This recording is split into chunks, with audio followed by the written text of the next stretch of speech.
Bien le bonjour à tous, je vous souhaite la bienvenue sur cette petite vidéo dans laquelle je vais essayer de vous expliquer ce qu'est l'OPPT, ce qu'ils ont fait et en quoi c'est bénéfique pour nous. Donc l'OPPT, le One People Public Trust, constitué d'un groupe d'avocats très compétents qui, dans le cadre du système juridique, a décidé, quelques années en arrière, de se dresser contre le système afin de corriger les injustices dont ils étaient témoins. Pour commencer leur investigation, ils décidèrent de dénoncer les malversations faites par les banques avec l'argent public. Cet argent est employé par les banques à des fins privées et s'avère souvent en relation directe avec la majorité de tous les crimes. Crimes contre l'humanité, crimes contre la souveraineté du citoyen, crimes judiciaires et commerciaux, etc. Ce qui inclut sans limite les violations de la paix, les outrages, la servitude involontaire, l'escroquerie, la coercition, l'utilisation de la force, le vol, le découragement, les actes et pratiques trompeuses, etc. Voilà en quoi ils sont formidables. Parce que grâce à eux, nous sommes libres. Enfin, vous verrez ça plus tard. Je vais aller sur l'autre. Voilà. L'OPPT, les dettes effacées. Donc tous ceux qui continuent à payer des impôts, il faut bien vous dire quelque chose, c'est que tout ça, ça va directement dans la poche des politiques. C'est bien écrit. Toute dette a été effacée et les entreprises incluant sans limite les multinationales gouvernementales et les banques ont été saisies. Tous ceux qui ont des crédits antérieurs à 2012 et qui continuent de payer, comment vous dire, vous vous faites sévèrement avoir. Donc le 25 décembre 2012 a été porté à la connaissance du public que le système qui dominait notre planète a été fermé, légitimement forclos, par des gens courageux agissant au nom de tous. Voilà ce qui emmerde bien nos gouvernements. Et pas que, les juges, les huissiers, tout ce tas de merde là.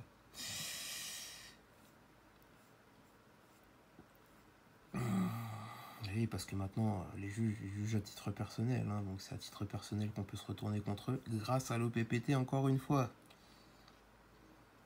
Et pas pour rien, parce que vu qu'ils jugent à titre personnel, c'est carrément de la perpétuation de l'esclavagisme qu'on peut leur coller. Donc j'aime autant vous dire qu'ils vont prendre cher. Bref. J'espère vous avoir éclairci un minimum sur le sujet. Sachez que je vais mettre tous les liens dans la description, que ce soit pour l'OPPT, ça vous permettra de lire ce que j'étais en train de lire, de vous faire votre idée, votre opinion.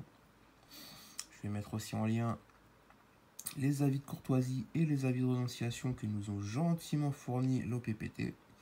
Bien entendu, vous pouvez prendre ces lettres comme modèle et les faire vous-même. Vous êtes souverain. Vous n'êtes pas obligé d'utiliser ceux de l'OPPT. Mais c'est très très bien par contre pour faire comprendre à tous ces esclavagistes là qui guettent dans l'ombre qu'ils ne sont plus les bienvenus.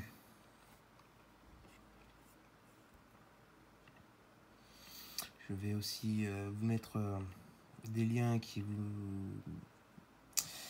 Voilà, comme celui-ci par exemple, sur la tromperie au code justinien, qui est très très important à savoir, parce que votre nom de famille écrit en majuscule ne vous appartient pas.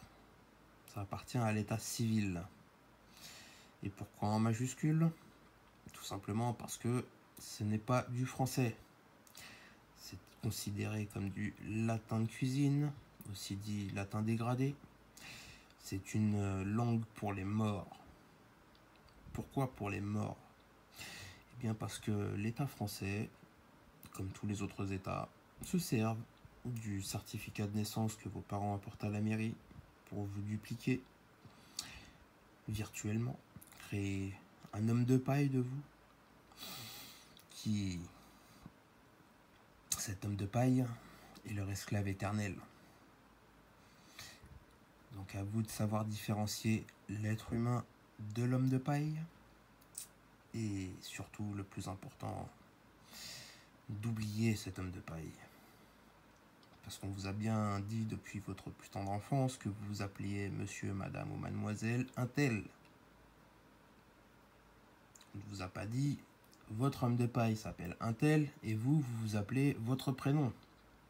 Non, non, non. Ça, c'est de la fiducie. De la tromperie. Tromperie au code justinien. Donc pourquoi un langage pour les morts? Eh bien tout simplement parce que une fois que votre homme de paille est créé, vous en qualité d'être humain, vous êtes considéré perdu en mer. Mort et perdu en mer. Donc votre homme de paille, cette fiction juridique sans âme, appelée légalement, c'est un mort. Vous reconnaissez être mort, vous? Non, parce que sinon, il faudra m'expliquer comment vous faites. Hein.